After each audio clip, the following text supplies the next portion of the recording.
Hello everyone, welcome to सीरम Malhotra classes. अभी यहाँ पर मैं डिस्कस कर रहे हैं फाइनेंशियल इंस्टीट्यूशंस के बारे में, जिसमें हम already banking and non banking financial company को डिस्कस कर चुके हैं।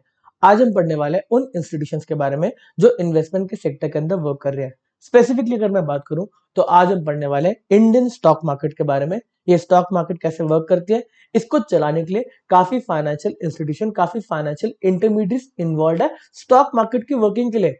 आज हम इन इंस्टीट्यूशन एंड इंटरमीडिएट्स को पढ़ने वाले हैं। अगर इस सेक्टर के रेगुलेटर की बात करी जाए तो वह securities and Exchange Board of India SEBI, जिसके बारे में भी हमने पढ़ लिया है कहां पर, regulators of Indian financial system के लेक्चर के अंदर। चलो आज के सेशन को हम स्टार्ट करते हैं।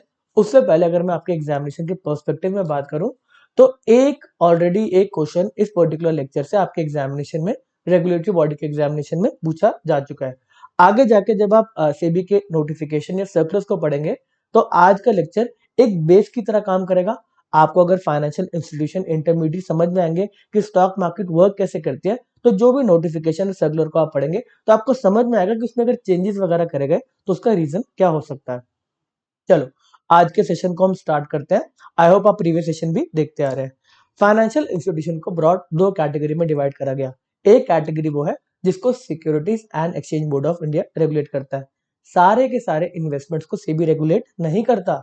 सेबी उन्हीं इन्वेस्टमेंट्स को रेगुलेट करेगा जो लिस्टेड है या फिर in the process of listing है। ये लिस्ट कहां पे करा गया? तो ये लिस्ट करा गया स्टॉक एक्सचेंजेस के ऊपर, जैसे कि बॉम्बे स्टॉक एक्सचेंज वगैरह हो गया।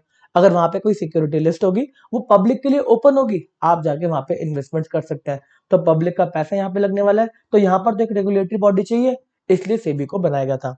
वही अगर कुछ इन्वेस्टमेंट्स है जो प्राइवेट लेवल की होती है, जैसे कि अगर आप किसी प्राइवेट कंपनी में शेयर ले लेते हैं, आपके कोई फ्रेंड की कंपनी थी, आप गए हाँ जी मेरे को लग रहा है तेरा बिजनेस बहुत आगे बढ़ेगा, मेरे को इसमें से कुछ शेयर दे दे, मैं खरीदना चाहता हूँ। इस केस में सेबी इन्वॉल्व नहीं होता, कहते छोटे लेवल का काम चल रहा है, मैं इसमें इन्वॉल्व नहीं हो रहा। बट फिर भी एक रेगुलेटरी बॉडी है जो ज्यादा कुछ ध्यान नहीं रखती, उसमें सिर्फ फाइलिंग्स वगैरह करी जाती है, जो कि है मिनिस्ट्री ऑफ कॉर्पोरेट अफेयर्स। अगर आपके साथ कुछ गलत होता है ऐसे प्राइवेट कंपनी के अंदर, तो आप सेबी के पास नहीं जाएंगे कि मेरे साथ इस कंपनी ने, प्राइवेट कंपनी ने कुछ गलत कर दिया। आप कोर्ट के पास जाएंगे, ठीक है ना। वहां पे सेबी कहते हैं मेरा कोई काम नहीं है, मैं ब्रॉड लेवल पे काम कर रहा हूँ, ज्यादा नंबर ऑफ इन्वेस्टर्स इस स्टॉक एक्सचेंज के अंदर इंटरेस्टेड है, यहाँ पे आके पैसा लगाते हैं, उनके सेफ गार्ड के लिए, उनकी सिक्योरिटी के लिए मैं यहाँ पे काम कर रहा हूँ। चलो बात को स्टार्ट करते हैं जी। हमारा स्टॉक मार्केट कैसे वर्क करता है, इसके अंदर कितने इंटरमीडिएट्स इन्वॉल्व है। इन्वेस्टमेंट्स की अगर हम बात करें तो इन्वेस्टमेंट्स आपकी डिवाइडेड है money market and capital market के अंदर। कैपिटल मार्केट में मोर देन 1 ईयर का पैसा रेस करा जा रहा है, मनी मार्केट के अंदर जनरली 1 साल तक का पैसा रेस करा जाता है। अब मनी मार्केट को जो रेगुलेट करने का काम करता है वो करता है रिजर्व बैंक ऑफ इंडिया, और कैपिटल मार्केट को जो रेगुलेट करता है वो कहीं ना कहीं मिनिस्ट्री ऑफ कॉर्पोरेट अफेयर्स आ गया, और लिस्टेड सिक्योरिटीज के रिस्पेक्ट में आपका Securities and Exchange Board of India आ गया। हम money market and capital market के अलग अलग इंस्ट्रूमेंट्स के बारे में आगे जाके पढ़ने वाले हैं। मनी मार्केट के इंस्ट्रूमेंट का अगर एग्जाम्पल ले तो यहाँ पर आपका कमर्शियल पेपर आ जाता है, ट्रेजरी बिल आ जाता है। कैपिटल मार्केट के इंस्ट्रूमेंट्स की बात करते हैं, शेयर्स आ गए, डिबेंचर्स आ गए, बॉन्ड्स आ गए, वो सारे यहाँ पर आते हैं। आगे जाके हम इसको भी पढ़ेंगे। चलो सेबी के अंदर जो सेक्शन नंबर 11 है उसके अंदर सेबी को फंक्शंस के बारे में बता रखा है, उनको पावर्स भी दे रखी है। तो यहाँ पर अलग अलग इंटरमीडिएट्स को रेगुलेट करने की power section number 11 of SEBI act 1992 के अंदर मेंशन कर रखे हैं। इसके अंदर इनको इन्वेस्टिगेशन, इंक्वायरी वगैरह की भी पावर दे रखे हैं। ये वाला सेक्शन भी हम डिस्कस कर चुके हैं, बट वो फाइल कंप्लीट लगे ना, इसलिए मैंने यहाँ पर भी फिर से प्रोड्यूस कर दिया। जब हम सेबी एज अ रेगुलेटर के डिस्कशन कर रहे थे तब इस सेक्शन 11 को हम डिस्कस करके आ चुके हैं। चलो अब हम पढ़ते हैं सिक्योरिटीज मार्केट के इंस्टीट्यूशन के बारे में। सबसे पहला प्लेयर आता है जिससे आप डायरेक्टली लिंक्ड है। आप सभी का काफी लोगों का स्टॉक ब्रोकर के पास कोई अकाउंट वगैरह होगा जिसके थ्रू आप शेयर्स वगैरह परचेज करते हैं। तो स्टॉक ब्रोकर की क्या डेफिनेशन दे रखी है आपके सेबी के रेगुलेशंस के अंदर? तो stock broker means a person having trading rights, उस पे ट्रेड करने का राइट है। ये ट्रेड कहां पे करेगा? ट्रेड तो समझ में आता है ना, खरीद रहे हैं, बेच रहे हैं, कहां पर? In any recognised stock exchange. Stock exchange की अगर बात करी जाए तो वो Bombay stock exchange, national stock exchange वगैरह हो गया। And includes a trading member. अब ये stock broker and trading member में क्या फर्क है? देखो स्टॉक ब्रोकर कहीं ना कहीं एक एजेंट होता है जो आपके ट्रेड्स को लगा रहा है। वहां पे जाके आपने जो जीरोधा का अकाउंट खोल रखा है, आप वहां पे ट्रेड डालते हैं। अच्छा, जीरोधा एक स्टॉक ब्रोकर है, आपने डाला कि हाँ जी मेरे को रिलायंस इंडस्ट्रीज के शेयर चाहिए, आपने ऑर्डर डाला। अब ये स्टॉक ब्रोकर जो है आपके बिहाफ पे ऑर्डर डालेगा, ट्रेड करेगा रिकॉग्नाइज स्टॉक एक्सचेंज के ऊपर, ठीक है ना, आपके लिए फिर वो शेयर्स परचेज करके लेकर आएगा। वहीं अगर ट्रेडिंग मेंबर की बात करें तो ये अपने लेवल पे काम कर सकता है, ये किसी और के लेवल पे काम नहीं कर रहा, ये अपने ऑर्डर्स खुद प्लेस कर रहा है। आप जरा उनका एग्जांपल लो, जो बड़े बड़े पेंशन फंड है, वो अगर उनको इन्वेस्टमेंट करना है स्टॉक मार्केट के ऊपर, कुछ शेयर्स को खरीदना है, तो वो स्टॉक ब्रोकर के पास अकाउंट नहीं खुलवाते, वो डायरेक्टली कहेंगे जी हमें भी एक इंटरमीडिएटरी बना लो स्टॉक मार्केट का, हम खुद ट्रेड डालेंगे जी, हमें क्या ब्रोकर वगैरह की रिक्वायरमेंट है, हम खुद इतना बड़ा एक इंस्टीट्यूशन है। तो ये ट्रेडिंग मेंबर के राइट ले लेते हैं कि हम ट्रेडिंग मेंबर बनना चाहते हैं, हम आपके स्टॉक एक्सचेंज के ऊपर आके ऑर्डर्स प्लेस करेंगे directly, no stock broker required. चलो, स्टॉक ब्रोकर का एग्जांपल है जीरोधा, जहां से भी आप इन्वेस्टमेंट्स वगैरह करते हैं ना, प्लेस करते हैं, वो आपका स्टॉक ब्रोकर है, डायरेक्टली आप उससे रिलेटेड है। ओके, ट्रेडिंग मेंबर्स की अगर हम बात करें, हमें समझ में आता है थोड़ा सा डिफरेंट है, एज एन एजेंट काम नहीं कर रहा, खुद जाके ट्रेड के ऑर्डर प्लेस कर सकता है। एक होता है प्रोप्राइटरी ट्रेडिंग मेंबर, इसको स्पेसिफिक ऑर्डर्स डालने का ही सिर्फ इसको क्या कहते हैं अलाउ करा गया, जो कि है डेट सेगमेंट के अंदर। याद करेंगे, प्रोप्राइटरी ट्रेडिंग मेंबर क्या होता है, means a stock broker who trades in the debt segment. आपको स्पेसिफिकली क्वेश्चन आ सकता है कि डेट सेगमेंट के अंदर कौन सा मेंबर, कौन सा ब्रोकर वगैरह ट्रेडिंग कर सकता है, या फिर प्रोप्राइटरी ट्रेडिंग मेंबर जो है वो किन सिक्योरिटीज किस सेगमेंट के अंदर इन्वेस्टमेंट कर सकता है। ओके जी, चलो ओके। फिर आता है स्टॉक एक्सचेंज। अब stock exchange, Bombay stock exchange वगैरह हो गया, अब इसके ऊपर क्या काम चल रहा है, तो यहाँ पर बाइंग सेलिंग और डीलिंग इन सिक्योरिटीज चल रही है। एक एक्सचेंज पे लिस्ट कर दिया गया, सारे सिक्योरिटीज के रेट वगैरह आ रहे हैं, खरीदना आके खरीद लो, ये लिस्टिंग कर रखी है हमने।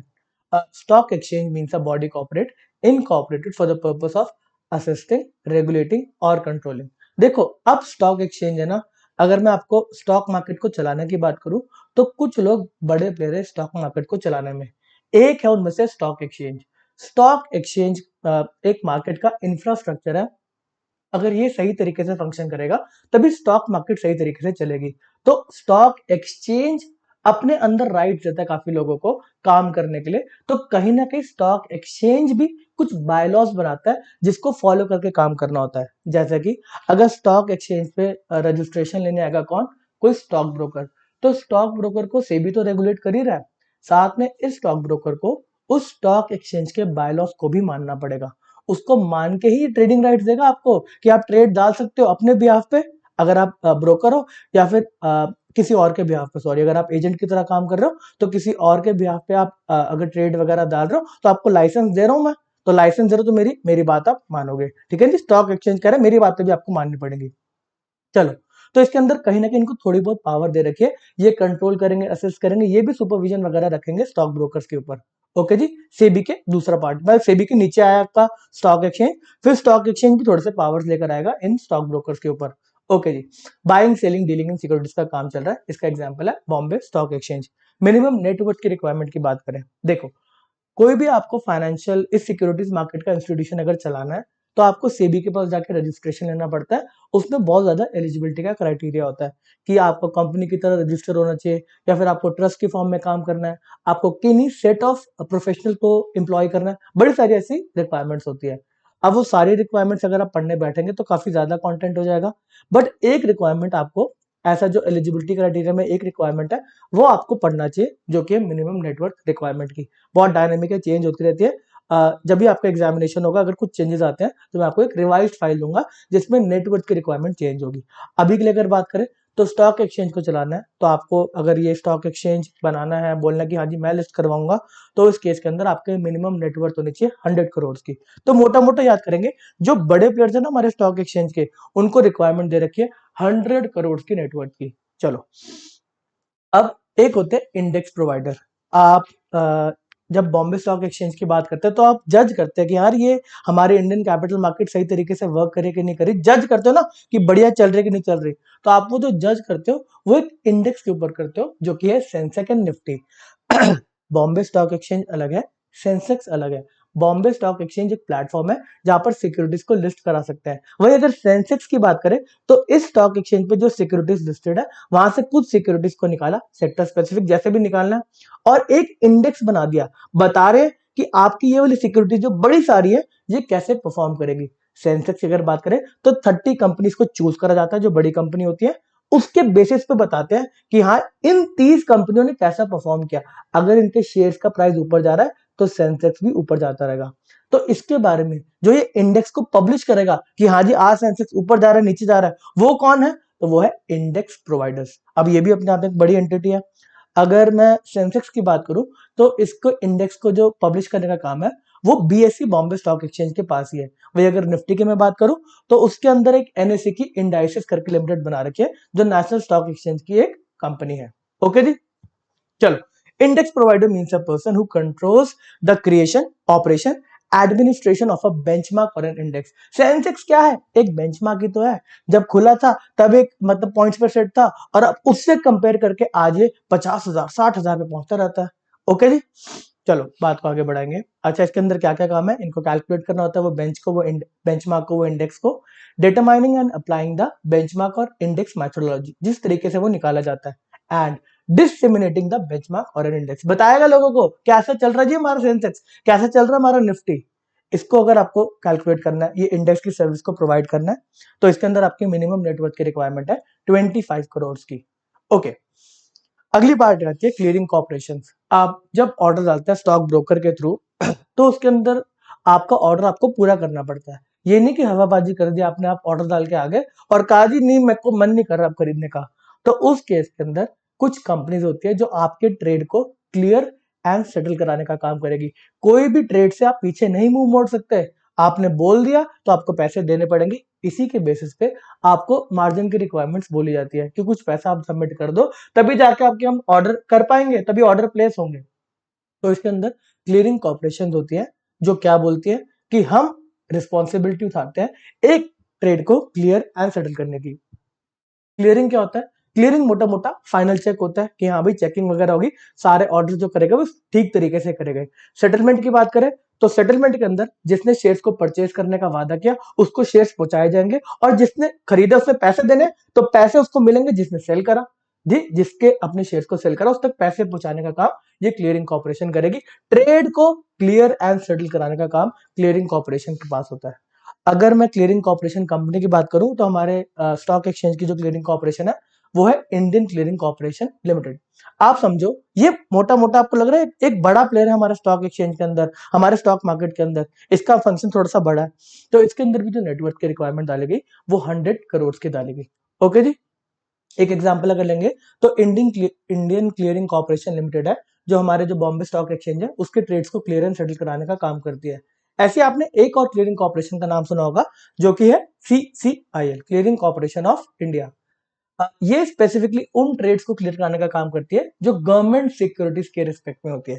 समझ में आती है बात? गवर्नमेंट सिक्योरिटीज को कौन रेगुलेट करता है? Reserve bank of India. चलो पढ़ते क्या लिखा हुआ। Clearing corporation means an entity that is established to undertake the activity of clearing and settlements of trade in securities and other instruments or products that are dealt with or traded on recognized stock exchange. जो stock exchange पे हो रहा है, obviously जो stock exchange पे आपके trades वगैरह हो रहे हैं उसको क्लियर एंड सेटल कराने का काम करेगी। अच्छा देखो, सेबी जो अपने एम्बिट है, अगर सेबी को अपने स्टॉक मार्केट को डेवलप करना है, थोड़े से और ट्रेड्स को अलाउ करना है, तो यहाँ पर है ना सेबी के पास जो पावर है वो सिक्योरिटीज के रिस्पेक्ट में है। तो टाइम टू टाइम जो सिक्योरिटीज की डेफिनेशन है, जो एससीआरए एक्ट के अंदर है 1956 का, उसके अंदर सिक्योरिटीज की डेफिनेशन को एक्सपैंड करते रहते हैं। जैसे कि आपका कॉमोडिटी के जो डेरिवेटिव ट्रांजेक्शन है, आप मेटल को ट्रेड करते हैं ना, कॉमोडिटी है वो एक। ऐसे ही आप एग्रीकल्चर का जो प्रोड्यूस है उसको भी कॉमोडिटी डेरिवेटिव्स के ऊपर, कॉमोडिटी के जो एक्सचेंज है जो कि है एमसीएक्स, वो भी एक एक्सचेंज है। आपने तो ज्यादा सुना होगा बॉम्बे स्टॉक एक्सचेंज या फिर नेशनल स्टॉक एक्सचेंज। एक एमसीएक्स है जो कॉमोडिटी एक्सचेंज का काम करता है, जिसमें कॉमोडिटी पे ट्रेडिंग चल रही है, सिक्योरिटी शेयर्स वगैरह पे नहीं, यहाँ पर कॉमोडिटी के डेरिवेटिव कॉन्ट्रैक्ट्स के ऊपर ट्रेडिंग चल रही है। समझ में आती है बात? तो यहाँ पर सिक्योरिटीज की डेफिनेशन के अंदर कॉमोडिटी के डेरिवेटिव वगैरह उनको नोटिफाई करते रहते हैं नई नई सिक्योरिटीज के फॉर्म के अंदर।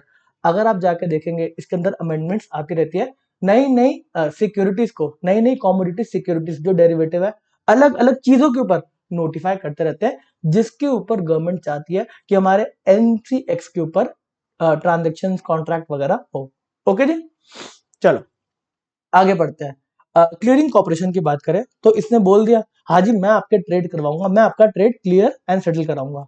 इसके बाद ये लाइसेंस देते हैं अपने अंडर कुछ कंपनीज को, कुछ इंस्टीट्यूशन को काम करने के लिए। हर एक चीज के अंदर थोड़ा ना क्लियरिंग कॉर्पोरेशन जाके फोन कर हाँ जी कराओ ट्रेड सेटल कराओ, ये करो वो करो। तो यहाँ पर क्लियरिंग मेंबर्स होते हैं। क्लियरिंग मेंबर्स कौन है? जो क्लियरिंग कॉर्पोरेशन का ही पार्ट है। इसके अंदर कहते हैं जी हम कराएंगे, हम फोन करेंगे। Clearing member means a person having clearing and settlement rights in any recognised clearing corporation. Clearing corporation से मेरे को राइट्स मिले हैं, ठीक है जी। Clearing member means a person having clearing and settlement rights in any recognized clearing corporation and shall include any person having clearing and settlement rights on commodity derivative exchange। commodity derivative exchange वगैरह पे भी जो transaction वगैरह हो रही है उसको भी क्लियर कराने का काम भी यही करेगा, ठीक है जी। आगे एक और टाइप का आपका क्लियरिंग कॉर्पोरेशन आता है जो कि है limited purpose clearing corporation.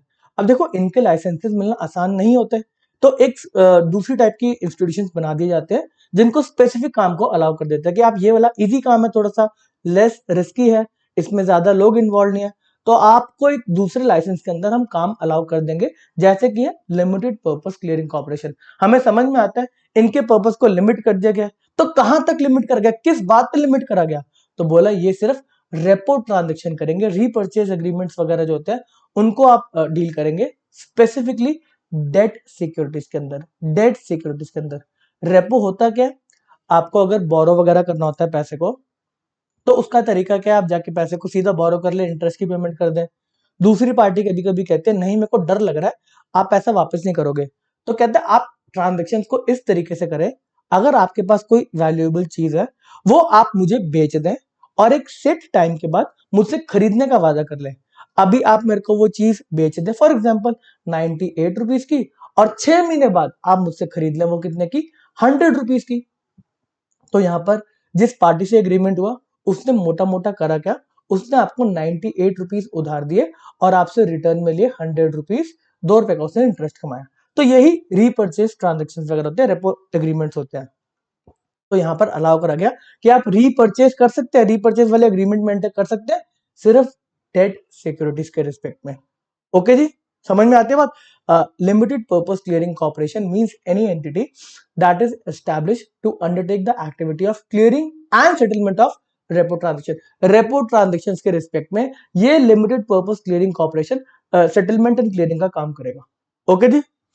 Repo transaction के रिस्पेक्ट में एक स्पेसिफिक एंटिटी को लाइसेंस दे रखा है काम करने का, AW पता नहीं कुछ है, ऐसा कुछ नाम है उसका, जो ये लिमिटेड पर्पस क्लियरिंग कॉर्पोरेशन के रिस्पेक्ट में उसको लाइसेंस दे रखा है। चलो, प्रोफेशनल क्लियरिंग मेंबर क्या होता है? देखो मैं आपको बोलूं, स्टॉक ब्रोकर्स को हम पढ़कर आए जो आपके रिस्पेक्ट में ट्रेड्स वगैरह लगा रहे हैं, तो जनरली स्टॉक ब्रोकर ही ना क्लियरिंग कॉर्पोरेशन के अंदर। अच्छा, स्टॉक ब्रोकर ने पहले स्टॉक एक्सचेंज में मेंबरशिप लिया कि हाँ जी स्टॉक एक्सचेंज में जाके मैं ट्रेड्स को लगाऊंगा, लोग अपने लोगों के बिहाफ पे, स्टॉक ब्रोकर ये रहा। फिर स्टॉक ब्रोकर गया क्लियरिंग कॉर्पोरेशन के पास, हाँ जी क्लियरिंग कॉर्पोरेशन मेरे को अपना क्लियरिंग मेंबर भी बना लो, मैं ट्रेड तो लगा ही रहा हूं, मैं क्लियर कराने का भी काम कर लूंगा। तो यहाँ पर क्लियरिंग जो मेंबर होते हैं वो स्टॉक ब्रोकर्स बन जाते हैं। बट एक ऐसे टाइप के क्लियरिंग मेंबर है जो कहते हैं हम स्टॉक ब्रोकर का काम नहीं करेंगे। इसका मतलब क्या है? देखो अगर मैं ही ट्रेड लगा रहा हूं और मैं ही उसको क्लियर कराने का काम करूं, तो कहीं ना कहीं कल्यूजन हो सकता है, यहाँ पर मिलके काम कर सकते हैं, कोई फ्रॉड वगैरह हो सकते हैं। तो यहाँ पर एकदम आई गई कि अगर कोई स्टॉक ब्रोकर है और वो क्लियरिंग का काम कर रहा है, क्लियरिंग मेंबर भी है, तो वो नॉर्मल क्लियरिंग मेंबर बोला जाएगा, उसको उसको सेल्फ क्लियरिंग मेंबर बोला जाता है वैसे तो। वहीं अगर कोई स्टॉक ब्रोकर है उसको हम अलाउ नहीं करेंगे क्लियरिंग का फंक्शन करने के लिए। तो जो क्लियरिंग मेंबर है जिसके पास स्टॉक ब्रोकर का काम नहीं है, जो स्टॉक ब्रोकर का काम नहीं कर रहा, उसको बोला जाएगा प्रोफेशनल। प्रोफेशनल बंदा है जी, सिर्फ क्लियरिंग का काम करता है। Professional clearing member means a member having clearing and settlement rights in a recognised clearing corporation. याद करेंगे यहाँ पर क्लियरिंग एंड सेटलमेंट की बात चल रही है कि रिकॉग्नाइज्ड क्लियरिंग कॉर्पोरेशन के लिए मैं काम कर रहा हूं, but not having trading rights in any recognised stock exchange. देखो यहां पर आपकी क्लैरिटी थोड़ी सी बढ़ जानी चाहिए थी, हम फिर से इस लाइन को पढ़ने वाले हैं। Professional clearing member means a member having clearing and settlement right. अब आगे की बात इंपॉर्टेंट है, in any recognised clearing corporation. Clearing member clearing corporation के लिए काम कर रहा है। वहीं अगर ट्रेडिंग राइट्स की बात करें, but do not have trading rights, trading rights उसको कौन देता है? आगे आपको पढ़ना ही नहीं चाहिए, आंखें बंद और देखो भाई ट्रेडिंग राइट्स होते हैं रिकॉग्नाइज्ड स्टॉक एक्सचेंज से मिलते हैं जो आपको। ठीक है जी, समझ में आती है बात थोड़ी थोड़ी? ओके सर, हमें थोड़ा थोड़ा इंफ्रा समझ में आ रहा है कि ये स्टॉक मार्केट वर्क कैसे करती है।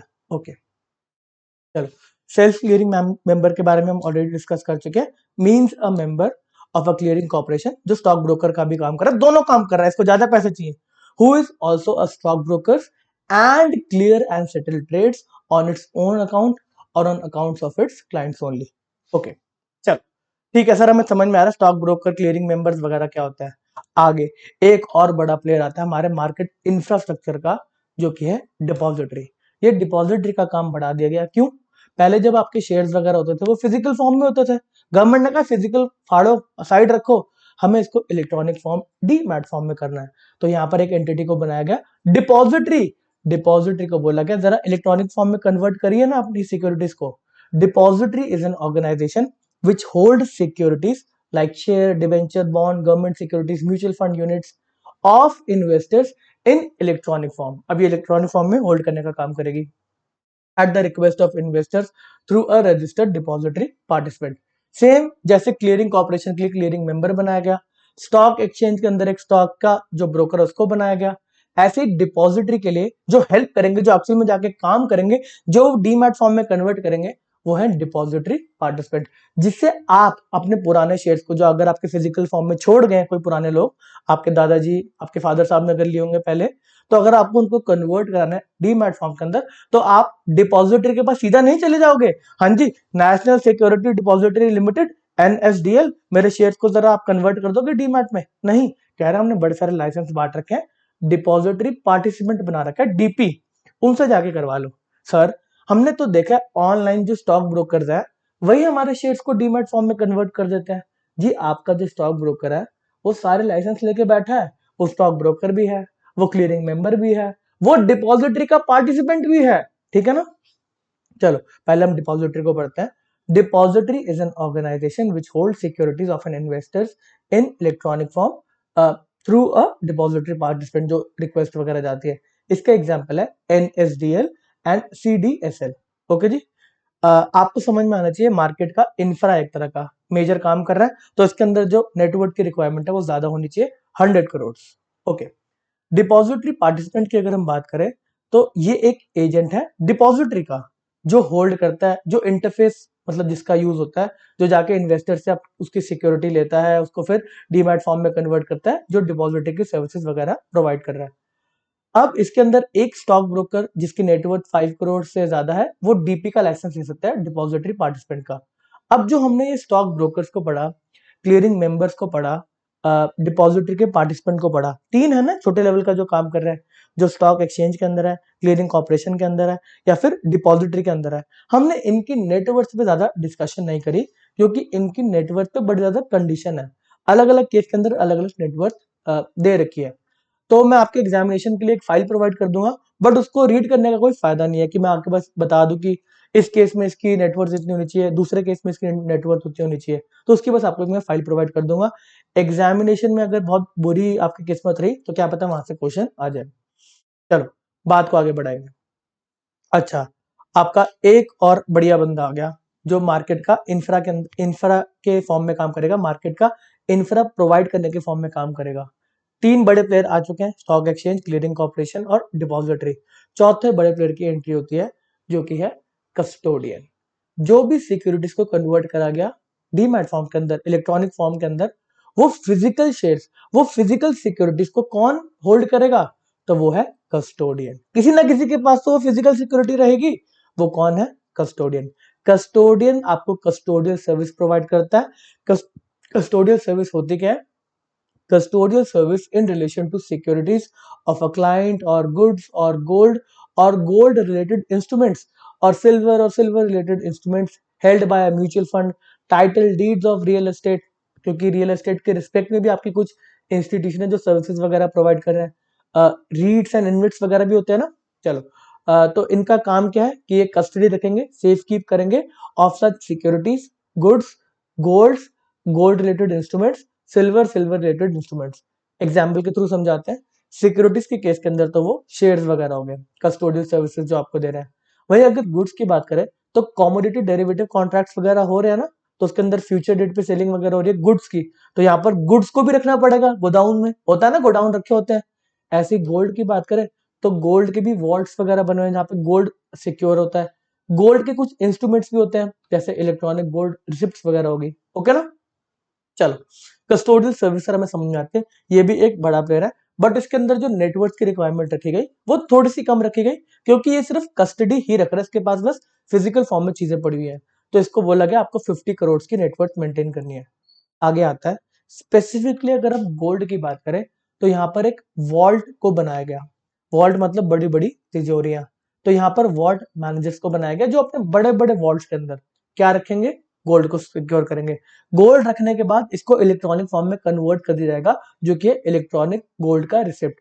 अगर आपको गोल्ड चाहिए, आपके पास ये इलेक्ट्रॉनिक गोल्ड रिसिप्ट है, तो वॉल्ट के पास जाके आप बोलोगे हाँ जी ये रहा इलेक्ट्रॉनिक गोल्ड रिसिप्ट, मेरा गोल्ड निकाल के दो, 2 किलो 3 किलो जितना भी आपने ले रखा है। पढ़ते हैं, वॉल्ट मैनेजर्स क्या होते हैं, जो बिजनेस कैरी करे, इंटेंट टू कैरी करते हैं with respect to vaulting services. ये वॉल्टिंग सर्विसेज क्या है, in relation to gold means storage and safe keeping of gold deposited with the vault managers. आप गोल्ड उसको देंगे, वो आपको इलेक्ट्रॉनिक गोल्ड रिसिप्ट देगा। इलेक्ट्रॉनिक गोल्ड रिसिप्ट लेके आप ट्रेडिंग कर सकते हैं, आज ही इतना गोल्ड खरीदा बेचा कर रहे हो। और जब आपको एक्चुअल में गोल्ड चाहिए तो ये गोल्ड रिसिप्ट लेके गए आप वॉल्ट के पास, हाँ जी येलो रिसिप्ट, वो सिक्योरिटीज को कैंसिल करेगा और फिर वो आपको क्या दे देगा, आपका गोल्ड फिजिकल फॉर्म में। ओके जी, तो अगर आपको वॉल्ट मैनेजर की सर्विस करनी है, मतलब वॉल्टिंग की सर्विस देनी है, कहीं ना कहीं ये लग रहा है ना कस्टोडियन है, कस्टोडियन ही लग रहा है ना तुम्हें, कस्टडी रख रहा है गोल्ड की, तो इस केस में बोला आपकी भी सेम नेटवर्थ है फिर एक कस्टडी वाली, जो कि है 50 करोड़ रुपीस। ओके जी, बात समझ में, थोड़ी थोड़ी बात समझ में आने लग रही है अब। ओके, अब हम थोड़े से इन्वेस्टमेंट्स के तरीकों को समझने वाले हैं। अगर म्यूचुअल फंड की बात करें, म्यूचुअल फंड की बात पहले नहीं करते हैं, पहले हम बात करते हैं कलेक्टिव इन्वेस्टमेंट स्कीम की। अगर आपने प्रीवियस सेशन देखा बैंकिंग के रिस्पेक्ट में, एनबीएफआई के रिस्पेक्ट में स्पेसिफिकली, तो हमने कुछ कोर इन्वेस्टमेंट कंपनी की बात करी गई। वो कोर इन्वेस्टमेंट कंपनी जो थी वो रिजर्व बैंक ऑफ इंडिया के पास रजिस्टर होती थी, जिनको एज इट इज एक एनबीएफआई रजिस्टर करा जाता था। वो लोगों से डिपॉजिट लेती थी और वो इन्वेस्टमेंट्स करती थी। तो core investment companies are regulated by reserve bank of India. वही अगर हम कलेक्टिव इन्वेस्टमेंट स्कीम्स की बात करें, तो मार्केट के अंदर अगर किसी भी तरीके से ऐसे इन्वेस्टमेंट्स ली जा रही, लोगों से पैसा लिया जा रहा है और कहीं ना कहीं इन्वेस्टमेंट्स का काम चल रहा है, तो सेबी को उसको अपने परव्यू में लेकर आना था। अगर ये बड़ी स्कीम चल रही है, कहीं ना कहीं सेबी हर एक इन्वेस्टमेंट्स के रिस्पेक्ट में तो नहीं बोल सकता ना। अगर मैंने कुछ पैसे दे दिया अपने जीजा जी को, वो इन्वेस्टमेंट्स कर रहे हैं, तो उसके रिस्पेक्ट में तो सेबी नहीं आएगा बीच में। बट वहीं अगर बड़े सारे लोग लग जाएं और बड़ा सारा पैसा मैनेज हो रहा हो, तो वहां पर सेबी का परव्यू आना चाहिए इन्वेस्टर्स को प्रोटेक्ट करने के लिए। तो कलेक्टिव इन्वेस्टमेंट स्कीम्स के बारे में सेबी के सेक्शन नंबर 11 डबल ए में कुछ बातें बोली गई। क्या बोला गया, एनी स्कीम और अरेंजमेंट, किसी भी नाम से आप बोल लो, which satisfies the condition mention below. अगर नीचे की कंडीशन सेटिस्फाई हो रही है तो उसको बोला जाएगा एक कलेक्टिव इन्वेस्टमेंट स्कीम। जैसे ही उसको कलेक्टिव इन्वेस्टमेंट स्कीम बोल दिया गया, अब उसके ऊपर हाथ आ जाएगा किसका, सेबी का। सेबी की बातें माननी पड़ेगी। ये क्या कंडीशन है, कह रहा है कि आप ये वाली कंडीशन आपकी सेटिस्फाई हो रही है तो आप एक कलेक्टिव इन्वेस्टमेंट स्कीम है। पहली कंडीशन, द कॉन्ट्रीब्यूशन और payments made by the investor by whatever name called are pooled, सब इकट्ठा करा गया, सबके पैसे को इकट्ठा करा गया, and utilise for the purpose of scheme और अरेंजमेंट। इस पैसे को आप जिस स्कीम के तहत आपने पैसे को लिया उसके लिए आप यूटिलाइज कर रहे हैं। बोला होगा ना पैसे लेने के लिए कि हम इसका बारे में ये करने वाले, ऐसे ऐसे पैसे को इन्वेस्ट करेंगे। सेकेंड पॉइंट, द कॉन्ट्रीब्यूशन और payments are made to such scheme arrangement by the investor with a view to receive profits. यहाँ पर कोई सोसाइटी के लिए काम नहीं चल रहा, आपने जिसने भी पैसा दिया उस बंदे को उस स्कीम के अंदर, उसने प्रॉफिट्स कमाने के लिए काम किया कि हाँ जी मेरा पैसा 28 दिन में डबल, ठीक है ना। Receive profits, income, produce property, जो भी है उसके लिए उसने पैसा दिया। द प्रॉपर्टी, कॉन्ट्रीब्यूशन और इन्वेस्टमेंट्स जो उसने पैसा दिया form part of the scheme और अरेंजमेंट वेदर आइडेंटिफाइबल और not is manage on behalf of the investor. इसको मैनेज करने का काम करा जा रहा है। आप डायरेक्टली ना बता सके कि ये पैसा कहाँ पे लगा है, बट कहीं ना कहीं बड़े सारे स्कीम्स का पैसा लग के ये पैसा कहीं ना कहीं इन्वेस्ट करा जा रहा है। तो इसको अगर आप मैनेज कर रहे हैं इन्वेस्टर्स के बिहाफ पे, तो एक कलेक्टिव इन्वेस्टमेंट स्कीम मानी जाएगी। Fourth point, the investors do not have day to day control. आप पैसा देके भूल जाओ, 28 दिन के बाद आना, क्या पता पैसा डबल हो जाए, क्या पता पैसा थोड़ा सा कम हो जाए, ठीक है ना। The investors do not have day to day control over the management and operation of the scheme. तो इस तरीके से अगर पैसे को पूल करा गया तो यहाँ पर सेबी का परव्यू इस सेक्शन के अकॉर्डिंग आता हुआ दिख रहा है। अब इसके अंदर एक कंडीशन लगाएगी कि हमें बड़े लेवल के पैसे को मैनेज करना है, सेबी का जो पर्व्यू लाना है वो बड़े लेवल के इन्वेस्टमेंट्स के ऊपर, स्कीम्स के ऊपर लाना है। हर एक इन्वेस्टमेंट स्कीम को सेबी रेगुलेट नहीं कर सकती। तो एक कंडीशन डालेगी, provided that any pooling of funds under any scheme और arrangement which is not registered, SEBI के पास रजिस्टर्ड नहीं है with the board, involving a corpus of 100 crore rupees और more shall be deemed to a collective investment scheme. कोई एक scheme चल रही है, लोगों से पैसे ले रखा है और वो जो पैसे को मैनेज कर रही है वो 100 करोड़ या उससे ज्यादा हो गया, तो उसको डीम कर लिया गया collective investment scheme. Collective investment scheme उसको डीम कर लिया गया। इससे क्या फर्क पड़ा कि अब जो भी ये स्कीम है इसके ऊपर सेबी का रेगुलेशन आ गया। ये सारी की सारी सेबी के रेगुलेशंस को मानते आपको काम करनी पड़ेगी।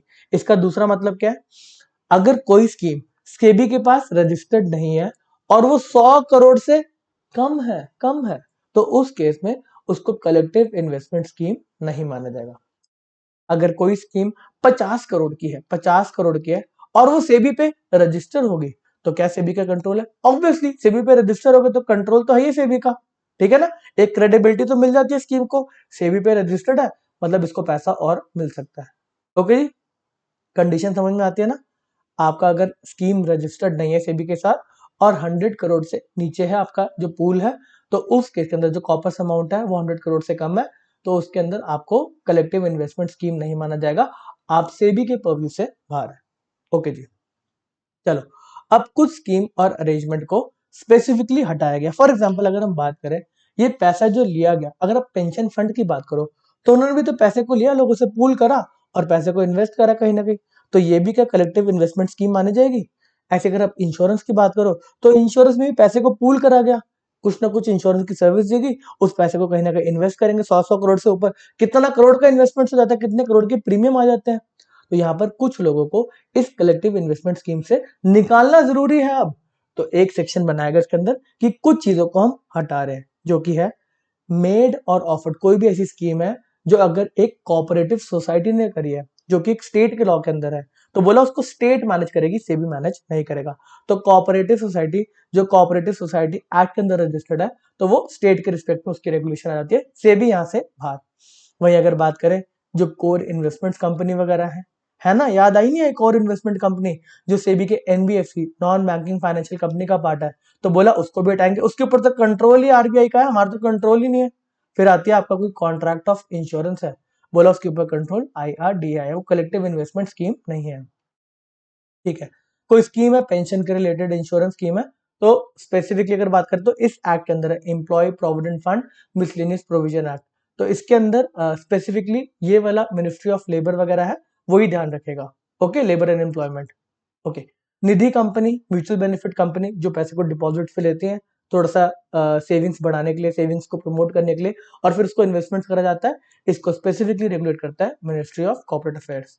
Okay, falling with in the view of chit business. Chit business के बारे में हम भी पढ़ के आ चुके पहले, जो कि स्पेसिफिक स्टेट मैनेज करती है, तो यहाँ इस चिट बिजनेस वाले को भी सेबी के कलेक्टिव इन्वेस्टमेंट स्कीम से बाहर रखा गया। Okay okay okay, mutual funds अगर वगैरह है, म्यूचुअल फंड्स के फॉर्म में अगर पैसा ले रखा है यूनिट्स को रेस करके, तो वो स्पेसिफिकली म्यूचुअल फंड के रेगुलेशन में जाएगा, तो इसलिए उसको कलेक्टिव इन्वेस्टमेंट स्कीम नहीं बोला जाएगा। ऐसी है कि गवर्नमेंट आगे जाके किन्हीं स्पेसिफिक सिक्योरिटीज को बोलती है, किन्हीं स्पेसिफिक स्कीम को बोलती है कि इनको कलेक्टिव इन्वेस्टमेंट स्कीम नहीं, इसके स्पेसिफिक अलग कोई रेगुलेशन है, तो वो गवर्नमेंट की बात मान ली जाएगी। समझ में आती है बात अभी अभी? ठीक है, चलो अब हम कलेक्टिव इन्वेस्टमेंट स्कीम के एक टाइप को पढ़ने वाले हैं, जो कि हो जाता है हमारा म्यूचुअल फंड। काफी फेमस है म्यूचुअल फंड, है ना। म्यूचुअल फंड आप सारे के सारे यूनिट्स परचेज करते जाके, कहते हैं यार कौन इतना टेंशन ले, हमें क्या पता मार्केट कैसे चलेगी, सीधा म्यूचुअल म्यूचुअल फंड में पैसा डालो और ये अपने आप इन्वेस्ट कर देंगे। तो म्यूचुअल फंड के बारे में अब हम बात करते हैं। म्यूचुअल फंड एक ट्रस्ट के फॉर्म में काम करता है, वो ट्रस्ट बनाता है पहले एक।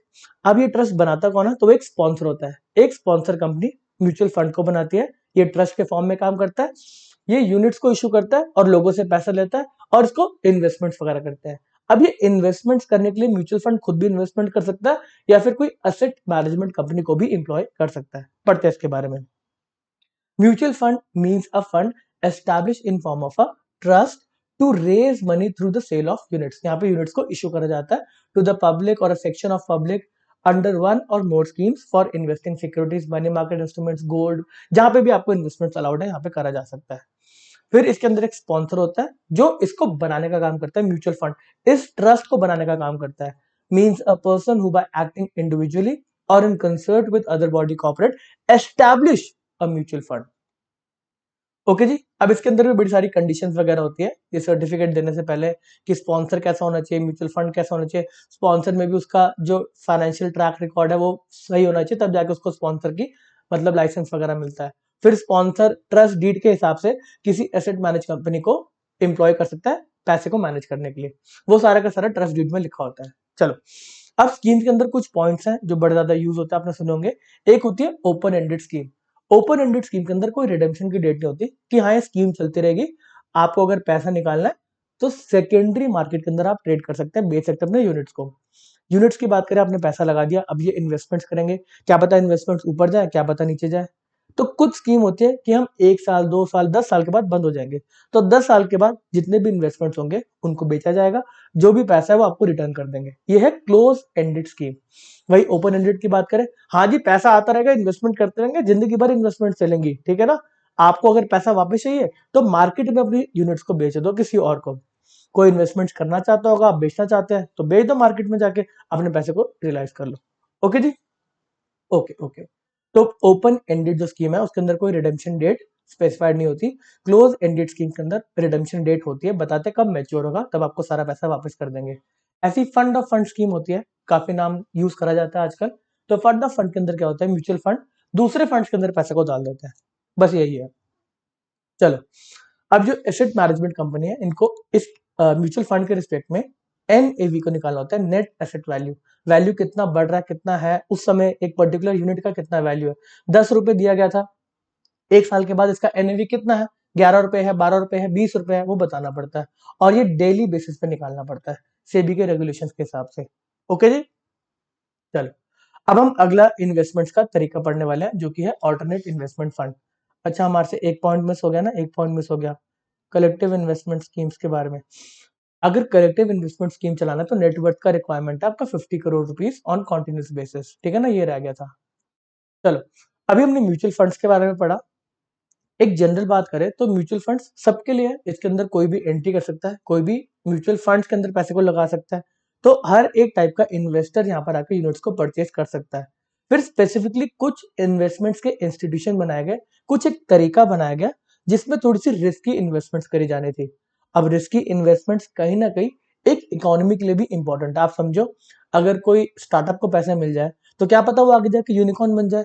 तो गवर्नमेंट ने कहा म्यूचुअल फंड्स के ऊपर काफी रेगुलेशन है, काफी कॉमन लोगों का पैसा लगा हुआ है, तो बोला हम स्पेसिफिक इन्वेस्टमेंट्स का एक व्हीकल बनाते हैं जिसके अंदर रिस्की इन्वेस्टमेंट करी जाएगी, और यहाँ पर जो पैसा लगा सकता है वो होगा HNI। तो मोटा मोटी जो AIF बनती है, ऑल्टरनेट इन्वेस्टमेंट फंड, वो HNI हाई नेटवर्थ लोगों के लिए बनती है।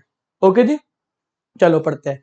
Alternate investment funds means any fund established और incorporated in India in form of trust. ये भी ट्रस्ट की तरह ही काम करते हैं, या फिर कंपनी एक नॉट फॉर प्रॉफिट कंपनी बना के, LLP बना के उस तरीके से काम कर सकते हैं।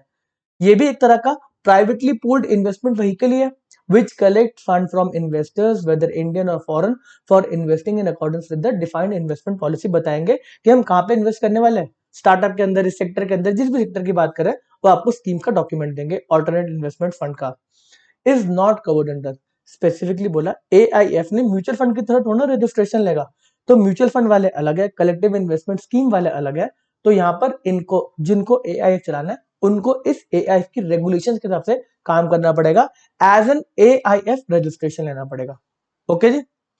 चलो, अब AIF की अगर हम बात करेंगे तो 3 कैटेगरी में इसको डिवाइड कर रखा है। कैटेगरी 1 ऑल्टरनेट इन्वेस्टमेंट फंड, आपके एग्जाम के लिए इंपॉर्टेंट है, रिलेटिवली थोड़ा सा न्यू सेक्शन है इन्वेस्टमेंट्स के लिए, बाकी सबसे अगर कंपेयर करें तो ऑल्टरनेट इन्वेस्टमेंट फंड के अंदर जो कैटेगरी 1 वाले आपके फंड है, category 1 of alternate investment fund, ये थोड़ा सा वेंचर कैपिटल फंड्स जो स्टार्टअप वगैरह में इन्वेस्टमेंट्स वगैरह करते हैं उनके लिए है, और कहीं ना कहीं हमारी इकोनॉमी के लिए इंपॉर्टेंट है। तो यहाँ पर कुछ गवर्नमेंट की भी बेनिफिट्स वगैरह मिल जाते हैं, पढ़ते हैं। कैटेगरी 1 इन्वेस्ट इन स्टार्टअप और अर्ली एज वेंचर्स और social ventures, small and medium enterprise, infrastructure और अदर सेक्टर और एरिया जो गवर्नमेंट आके नोटिफाई कर दे, जिनको जनरली कंसिडर करा जाता है सोशली और इकोनॉमी डिजायरेबल, मतलब इकोनॉमी के लिए डिजायरेबल रहते हैं। Shall include venture capital funds हो गए। Venture capital funds generally startup वगैरह में इन्वेस्टमेंट्स करते हैं। ये SME, small and medium enterprise होगी। सोशल इम्पैक्ट फंड हो गए, इंफ्रास्ट्रक्चर फंड हो गए, स्पेशल सिचुएशन फंड हो गए। इसका अगर ब्रॉड मतलब एक बड़े लेवल पे सोचा जाए तो इसका जो इफेक्ट होता है इकोनॉमी पे वो थोड़ा सा पॉजिटिव लेवल का रहता है। चलो, वेंचर कैपिटल फंड की अगर बात करें तो ये इन्वेस्ट करता है primarily in unlisted securities of startup, emerging and early stage venture Capitals को बना रहा है, उसको पैसे दे देता है, जिनका मोटा मोटा काम ही है कि अनलिस्टेड सिक्योरिटी या स्टार्टअप के अंदर पैसे को लगाएंगे। Undertaking mainly involve in new products, new services, technology. जो स्टार्टअप वगैरह है वो कुछ नया सर्विस, नया प्रोडक्ट वगैरह बनाते हैं, तो उसके रिस्पेक्ट में पैसे को इन्वेस्ट करा जाता है वेंचर कैपिटल फंड्स के द्वारा। ठीक है, अगर एसएमई की बात करें, स्मॉल एंड मीडियम एंटरप्राइज की बात करें, तो स्मॉल एंड मीडियम एंटरप्राइज को पैसा दिया जाता है। स्मॉल एंड मीडियम एंटरप्राइज की डेफिनेशन दे रखी है आपकी micro small and medium enterprise development act के अंदर। पहले हम कहीं ना कहीं इसको बहुत बार डिस्कस कर चुके हैं। सोशल इम्पैक्ट फंड की बात करें तो सोशल वेंचर्स, उन सिक्योरिटीज में जो सोशल एंटरप्राइज है उनकी सिक्योरिटीज में इन्वेस्टमेंट करा जाता है जिनका इम्पैक्ट सोसाइटी के ऊपर अच्छा रहता है काफी। ओके, इंफ्रा की बात करें तो ये अनलिस्टेड सिक्योरिटीज, पार्टनरशिप इंटरेस्ट वगैरह, लिस्टेड डेट और securitise debt instruments of specifically जो इंफ्रा के प्रोजेक्ट के अंदर पैसे को इन्वेस्ट कर रहा है। इजी है, नाम से समझ में आ रहा है। Infrastructure fund means an alternate investment fund which invest primarily in the unlisted securities or partnership interest or listed debt, securitized debt instruments of investee company और special purpose vehicle। ये उन कंपनीज या फिर उन एसपीवी, स्पेशल पर्पस कंपनी में लगाया जा रहा है जो इंपैक्ट कर रही है, जो काम कर रही है operating, developing and holding a infrastructure project. Okay जी, तो कैटेगरी 1 कहीं ना कहीं हमारे फेवर में, गवर्नमेंट के फेवर में चल रहा है। Okay, category 2 investments, category 2 AIF की अगर हम बात करें तो इनको बोला कि ना तो ये कैटेगरी 1 में जा रहे हैं ना ये कैटेगरी 3 में जा रहा है। कैटेगरी 3 को बात करें सीधा, पहले कैटेगरी अगर 3 की बात करें तो यहाँ पर सबसे कॉम्प्लेक्स मतलब ट्रेडिंग स्ट्रैटेजीज को लगाया जा रहा है। ये सिर्फ पैसे के लिए काम कर रहा है, तो ये लेवरेज वगैरह एम्प्लॉय करते हैं। लेवरेज क्या होता है? आपका खुद का पैसा तो लगा हुआ प्लस इन्होंने पैसा डेट पे भी उठा लिया। लेवरेज का मतलब क्या है? आपका खुद का पैसा भी लगा हुआ है और आपने ढेर सारा मार्केट से पैसा डेट पे उठा लिया और उसको इन्वेस्ट कर रहे हैं। तो लेवरेज से क्या होता है? अगर आपकी अर्निंग्स ज्यादा है, परसेंटेज की मैं अगर बात करें, जितना आपको इंटरेस्ट देना है उससे ज्यादा अगर आपकी अर्निंग है, आपने डेट उठाया, डेट में आपको देखना है 7% देना है, 8% देना है, और आपका जो रिटर्न आ रहा है वो 10% का आ रहा है, तो ये लेवरेज को एम्प्लॉय करके ज्यादा पैसा कमाने की कोशिश करते हैं कि देना 7% है इंटरेस्ट और हम 10% कमा रहे हैं। तो कैटेगरी 3 वाले जो इन्वेस्टमेंट फंड है ये diverse and complex trading strategies लगाते हैं और ये लेवरेज भी एम्प्लॉय कर सकते हैं, मतलब पैसे को लोन पे उठा के इन्वेस्टमेंट्स वगैरह कर रहे हैं।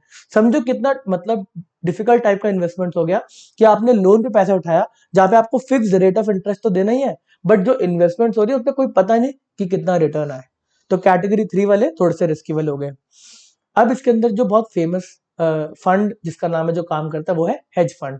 Hedge fund means an alternate investment funds which employs diverse and complex trading strategies and invest and trade in securities having diverse risk and complex product, नए नए प्रोडक्ट्स निकाल के, डेरिवेटिव ट्रांजेक्शन वगैरह अनलिस्टेड जो स्टैंडर्डाइज नहीं है। आपका कोई अगर डेरिवेटिव कॉन्ट्रैक्ट स्टॉक एक्सचेंज के ऊपर लिस्टेड है तो वो एक स्टैंडर्डाइज प्रोडक्ट है। फॉर एग्जांपल अगर आप शेयर्स के फ्यूचर्स या फिर कॉल ऑप्शंस वगैरह लेते हैं, वो एक स्टैंडर्डाइज प्रोडक्ट है। वहां पर आपको मिल जाएगा ना कि क्या कॉल ऑप्शन लेना है, क्या फ्यूचर्स परचेस करना है। बट हेज फंड के अंदर ये अनलिस्टेड डेरिवेटिव्स, ये ओवर द काउंटर लोगों के पास जाके डेरिवेटिव कॉन्ट्रैक्ट कर रहे हैं। हाँ जी, हमें लगता है ये जो इंटरेस्ट रेट है ना ये ऊपर नीचे जाएगा, कॉन्ट्रैक्ट कर लो हमारे साथ, ये स्वॉप्स का, ये डेरिवेटिव कॉन्ट्रैक्ट का स्वॉप है, इंटरेस्ट रेट स्वॉप है, ये आप हमसे कर लो। तो ये अनलिस्टेड डेरिवेटिव कॉम्प्लेक्स जो ट्रांजेक्शन वगैरह उनको कर रहे हैं।